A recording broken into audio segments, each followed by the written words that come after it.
everyone, welcome to another Average Angler video in the Average Angler shed, and we're messing about today doing something that's a little bit more fun, or of an experiment and a laugh and a joke. Not something that I'm saying you should all go out and do, because I don't even know what's going to happen, but I thought I'd do it for you on camera and we'll go with that. Alright, these are an old pair of trainers of mine.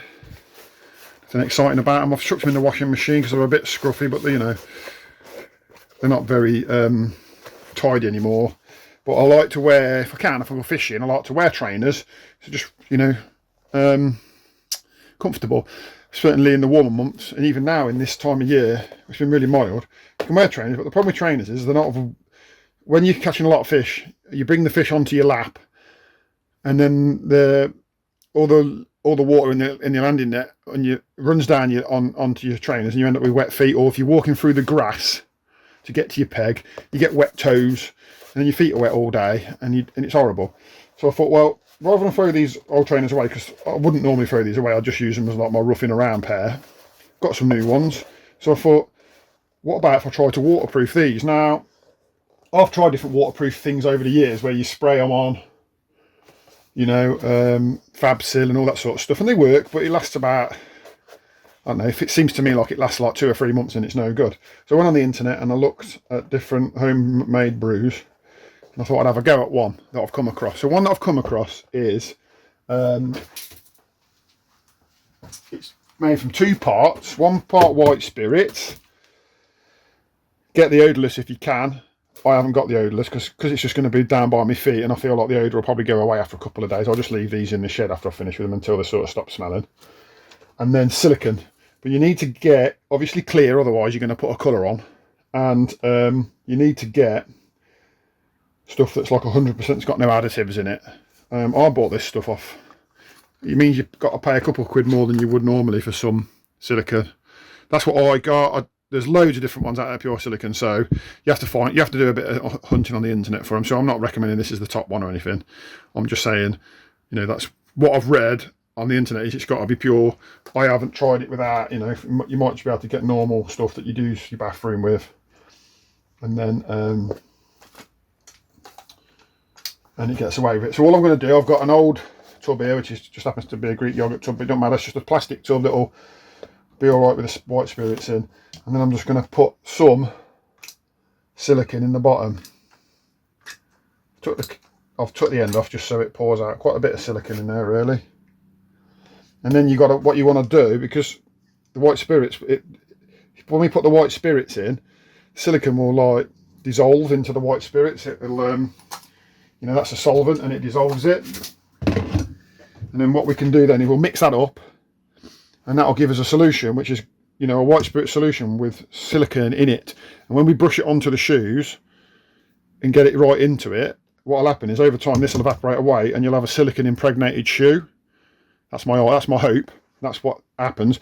Most people are doing it on sort of material like the tongue here. I've not seen anybody doing it on this sort of fakey, suede sort of stuff that these trainers are made of. I don't know, it might be real suede, I don't really know, but whatever it is, I'm hoping it will soak it in. I don't know, like I say, I'm doing this live for you guys. So you need to put a little bit more white spirits than silicone, but what you're looking for, according to the internet, is like a consistency which is, it runs, but it's quite thick. It's not water, but it's not like treacle. It's sort of half and half. So I'll mix this up now. It takes a lot of mixing.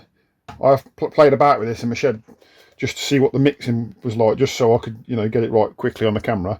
And I'm just going to put some of this in now, mix it, and then what I'll do is I'll just keep adding a little bit of that to it, mixing it until I feel like I've got the mixture that I want. It's good to get a screwdriver, because sometimes what I found is you get clumps of the silicone that don't want to dissolve, and you just have to squidge them with a screwdriver and then give it a good stir, and then they dissolve. So expect this to take sort of 10 or 15 minutes of messing about and mixing if you're going to try it. Right, I'm back. It's probably taken me about 5 minutes, and I've mixed up a little. I don't feel like I'm going to need too much. There are only 2 pairs of shoes. I mean, I've got big feet, but I mean, how big can 2 pairs of shoes be? And I've mixed that to a consistency. I feel like I put sort of a little bit more, slightly more white spirits than silicone in to start with, and then I've added maybe a splash. I suppose it's a bit like ground bait when you're adding water to ground bait. Just add a bit at a time and don't get it wrong. So consistency wise, I don't know if you can pick it up on the camera, but you can see that's dripping off the end of there. but it's not watery. It's thicker than water, but it's not quite as thick as wallpaper paste. And that's the consistency I'm going to try. I don't know if that's totally correct.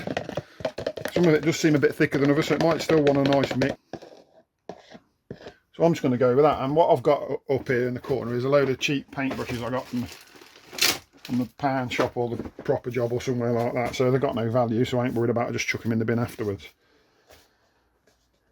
I've took the laces out just so I can, because I might dip the laces in it all at the end and then hang them somewhere. Like sort of, you know, obviously get the excess off. I don't want them dripping crap everywhere, but then really impregnate them and get me. It might, I don't know what it'll do to them, but they might as well be waterproof as well. If we're going to go for it, we're going to go for it, aren't we? So I took the laces out just so I can get into the tongue and all that sort of stuff. So I'm just going to really push it in. I'm not just going to paint it on like a light surface. I want to get it right in there.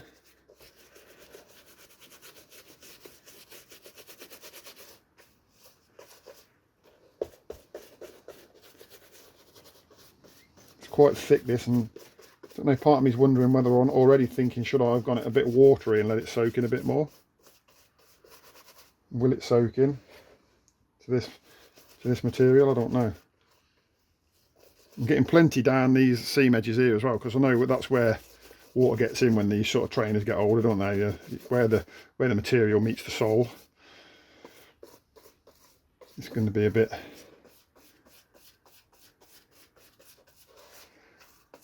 I think for experimental purposes, what I might do is thin this a little bit and do the other shoe thinner. So I'll have the right shoe with this slightly thicker. You can see it's almost just sitting on the top that. Although when it gets to the, saying that, when it gets on the fabric like there, it's definitely soaking in there. So maybe it's just because that's a leathery type material. I'm not being shy. I've got nothing to lose here, you know. It's just an old pair of trainers. I was just going to turn them into my knocking about down the shed trainers. But I've already got a pair of them anyway, so. I mean, the worst thing that happens is I've got a pair of shiny trainers by the looks of it. But the material is definitely absorbing. That's definitely wetting the material, and it's definitely absorbing it. Which is what you want. I certainly wouldn't want to be wearing these in this state, because I can imagine if you get a naked flame near these at the moment, your feet will be like balls of fire. I'm just going to put a little bit on here as well. See any point in not. What you've got to watch is, see how I've put that on there. If I leave that sitting and them two things touching, I'm sure they'll stick together, because I'm sure the silicone will stick to, as the silicone sets again. The silicone's going to set, and you're going to have a silicone impregnated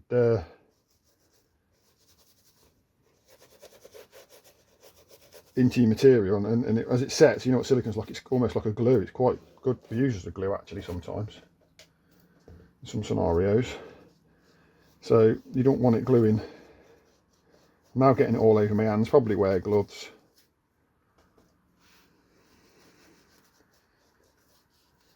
In fact, I'm recommending that you wear gloves.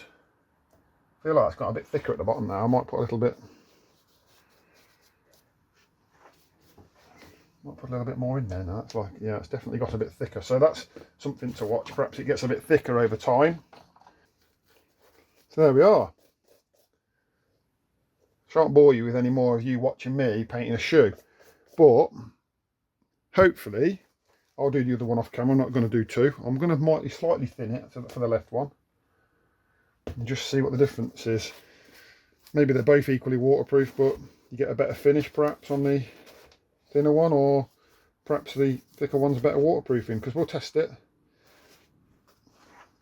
What I've got to watch for, just seen that there, make sure you just clear these holes.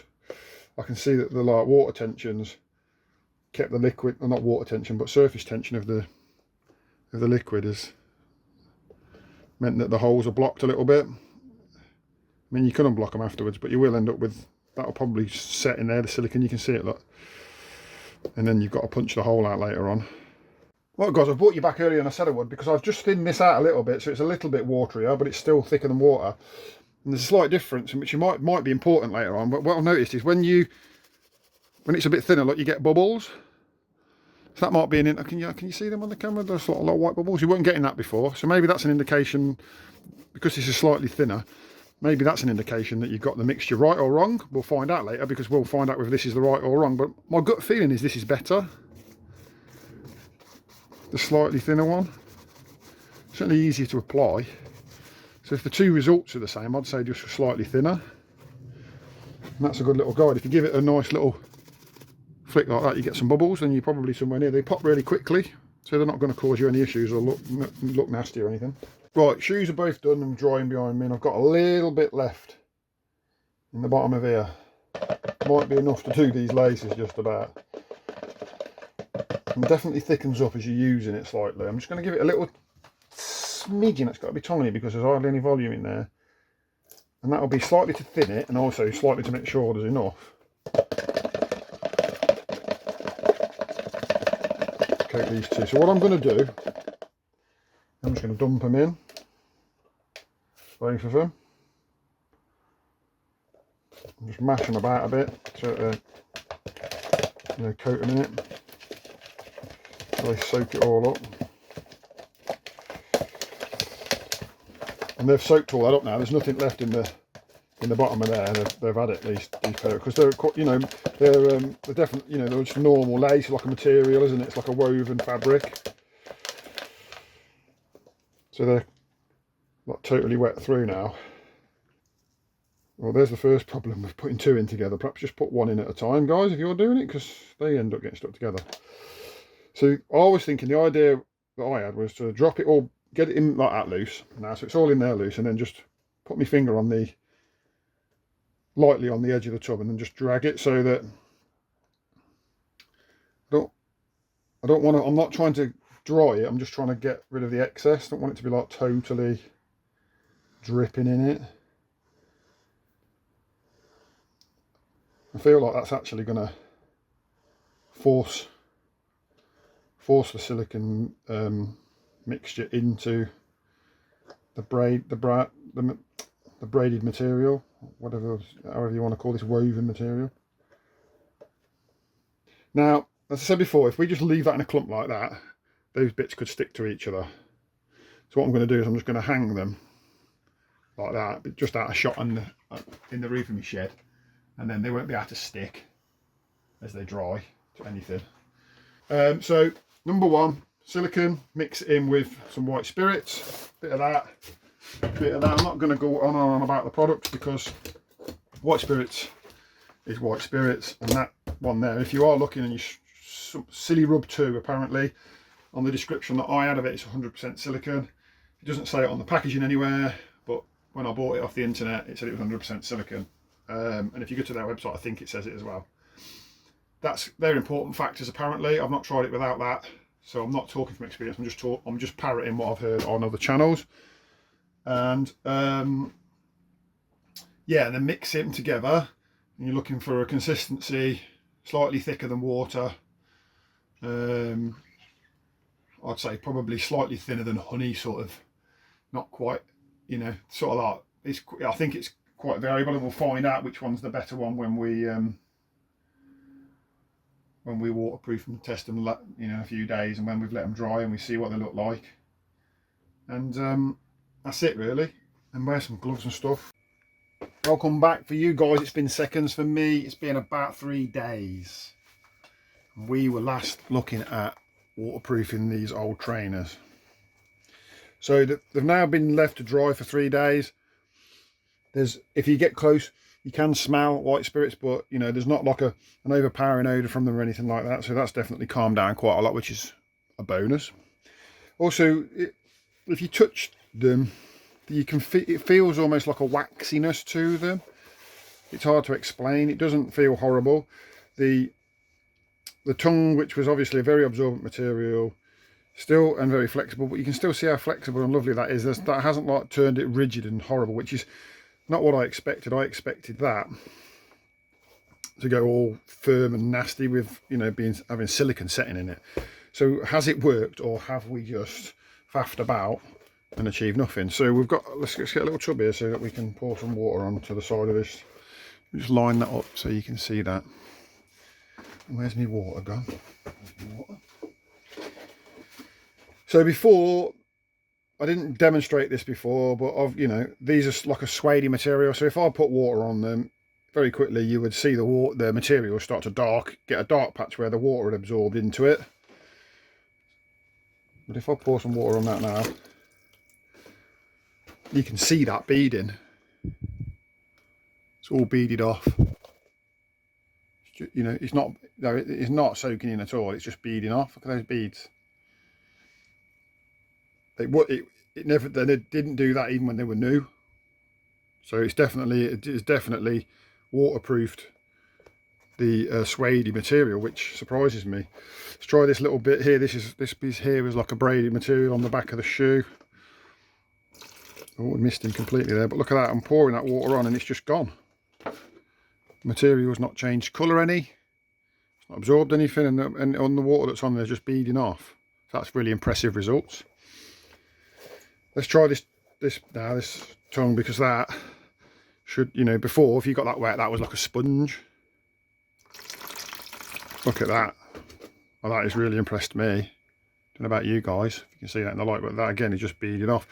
So there we are. We've made them pretty, you know, sort of water resistant. Obviously they're not waterproof. You can't, you know, if you let the water get up to this sort of level, it's going to go through the holes in the laces, and it's going to get into your shoes, or it's going to go down the side of here, down the side of the tongue here, and get in.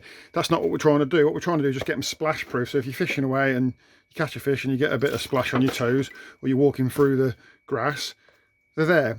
Yet you're still, to all intents and purposes, you're walking along in these. Everyone thinks you're just wearing a pair of trainers. So, you know, they're really, you know, it's actually been quite successful. The last thing that concerned me was,